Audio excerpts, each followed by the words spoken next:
What is going on, you guys? Riley on Gemmy Inflatable Fans 98, and I wanted to do a little how-to tutorial type video for you guys again. I haven't done one of these in a while, and the idea just kind of popped into my mind the other day, doing this for you guys, and I figured since I have all of my holiday stuff out right now, why not do a video on it? So this video, obviously, as you can probably tell by the title, is just going to be a video on what I think is the best way to secure your inflatables. Um, Now, obviously, as you guys can see, I have a few different stakes here, and I will explain each of these, as well as these stakes, and I'll explain everything. So, basically, what I do with my inflatables every year is, and I will show you a few examples in a little bit here, but basically, what I do every year with my inflatables, Halloween and Christmas, or any holiday in general that I do a display with, I have these stakes right here. And these stakes right here can be used for both staking in the bases and for, staking them in general. Now, with these ones right here, these, in my opinion, are the very best stakes to stake down the bases with, obviously because they have the little, I don't know what you would call this, but like a staple like design to it, where like, it's got the top, whatever, you know what I'm talking about. Unlike these, which I have a giant box of, because obviously I have a lot of inflatables and they all come with these ones are not, I do not recommend these ones. And the only reason for that is they're flimsy, very easy to bend, and they really don't do the trick in staking down the bases.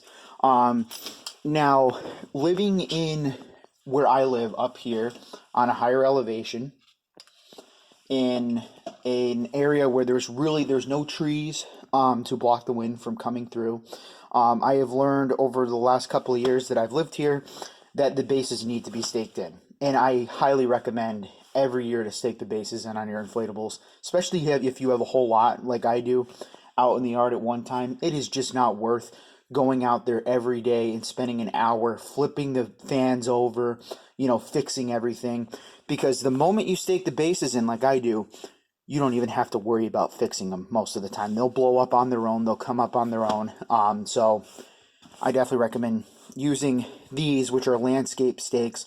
I'll try to find, I believe my dad got them off of Amazon. My dad bought a whole box of them. Obviously, we have a bunch in here, but the majority of them obviously are outside in the inflatables themselves. So I will try to leave a link in the description below for these. Now, in terms of staking the tethers, or staking the tether loops on the sides of them down, which is obviously recommended, I use 4 stakes and tethers on each inflatable. Now, I'm just going to show you a couple examples of stakes I use.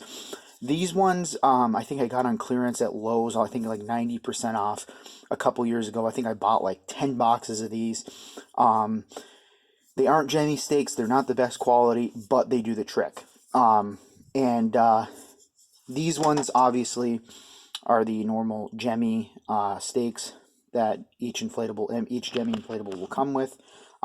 Very well made, and I will say they do break pretty easily, snap in half pretty easily once in a while, but I still use these to stake the tethers in. Now, as for the tethers on the inflatables, I usually don't use the original tethers. I usually buy a giant spool of string, such as this, every year. And this spool of string will run you about $11 at Home Depot, I think is where I got it. A little bit expensive for a roll of string, but in my personal opinion, it is worth using the string over the tethers that come with the inflatables. And the only reason I say that is because the tethers for the inflatables, at least in recent years, it doesn't matter anymore, but before, each of the tethers would have a loop at the end of them where, you just put the loop and slide it through here. And that loop normally will just, fall out when you deflate the inflatables, and it's just a hassle trying to go back out every year and trying to, you know, re-loop or redo the loop into that part. And so that's why I use string. Obviously, like I said, the newer tethers, they don't have loops at the end of it. So, you know, you basically have to tie, you know, the string into the hole in the back, which you can kind of see what I did here with this one at least. That's what I do. So I tie 2 strings to each tether loop, tie the strings to 2 different stakes, as you can see kind of with this one. You can kind of see how I did it. Just tie the string into that, and you're good to go. This is kind of going really long. I'm sorry. I'm going to show you examples in a second here. But these 2 stakes are very heavy duty stakes. This is like a tent stake, I believe. I believe I got these at Walmart a little while ago. These 2 types of stakes are not very cheap, I should say. You know, especially if you have a lot of inflatables, they can run you a lot of money if you buy like enough for all your inflatables. So these ones are more used for like heavier duty things, in my opinion. Obviously, they're metal, high quality. They're not going to break on you like the plastic ones can. But they do run you a little bit up in cost. So let me pause the video here and I will go out and show you guys some examples. Alrighty guys, so I apologize if you can't hear me too well with all the fans going. We got a lot of rain, wind, and now everything's kind of frozen as well, which kind of sucks, but that's not what the video is about. I decided I'm just going to kind of show you guys what I do on Ralphie, just because his base fan is easiest to see out of all of them. So with Ralphie here, you can see I use those landscape stakes to stake in the base, and obviously you can see they're not going anywhere. They're not. And again, I will show you with the string here. So obviously, like I said, 2 pieces of string on each tether loop, as you can see, tied to the loop on the inflatable. And again, I'll show you those other stakes I use, which were those ones I mentioned I got at Lowe's. And basically, they don't have any like holes to tie them through. So what I did, obviously, was just kind of wrap it around the bottom of the top part of the stake and tie it that way. Works very well. Now, I'm going to pause the video again and I'm going to show you a couple more examples.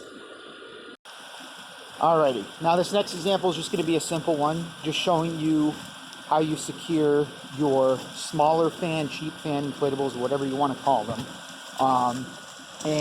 Basically, it's pretty straightforward. There's usually 2 tether loops, as you can see, like this, one on each side, and basically, again, I recommend the landscape stakes for this as well. Again, I'll try to leave a link in the description for them. But obviously, just use a couple of those landscape stakes on the 2 tether loops at the bottom. And these guys really do not need that much to kind of keep them holding up, because a lot of them are so short, it doesn't really matter. So obviously, I use just the regular tethers that Gemmy made and just tied them to 2 more, can't see that one very well, but 2 more of those landscape stakes. So, once again, I'm going to pause the video and show you my last example. Alrighty guys, so my last example here is just how I secure my inflatables on the porch. I will say, Santa, the little teddy bear here in the Christmas tree, whose fan is falling on the ground, I'll fix him after. These ones are not secured on the porch, which kind of contradicts the point of this video, but I will say I do have the Grinch nice and secured on the porch. Obviously, he's one of my favorites. Got to keep your favorites in the best condition. So, anyway, basically what I do, pretty simple. I will basically just take 2 ties or 2 pieces of string, and obviously just tie it around the concrete block here, I did this with 2 pieces of string, as you can see. But that's how I do it, guys. And obviously, I have the snow globe here, which isn't on, but I did the same thing with the snow globe. Good thing about the snow globes is the tethers are actually pre-attached to it, so it wasn't that hard to get this one tied up. But yeah, so yeah, guys. Anyway, thank you for watching. I will say that like I said, this is, you can kind of see from over here, no trees to block the wind. We are up higher, on a higher elevation, obviously, so the wind comes through here like crazy, as most of you guys can probably expect. And we actually had 50 to 60 mile an hour gusts yesterday, and everything is still here. Nothing blew away, luckily. So it just goes to show that this video should help you guys if you live in an area like I do. Again, the staking in your bases is probably the best thing you can do. I used to never do it for the longest time, but obviously from experience living up here, it's a necessity. And I will recommend for everybody to stake your bases in. It's definitely going to save you a lot of time trying to fix your inflatables if you have a lot of them like I do. So thank you guys for watching. I hope you enjoyed it, and I hope this video was helpful. Riley on Gemmy Inflatable Fans 98. Like and subscribe.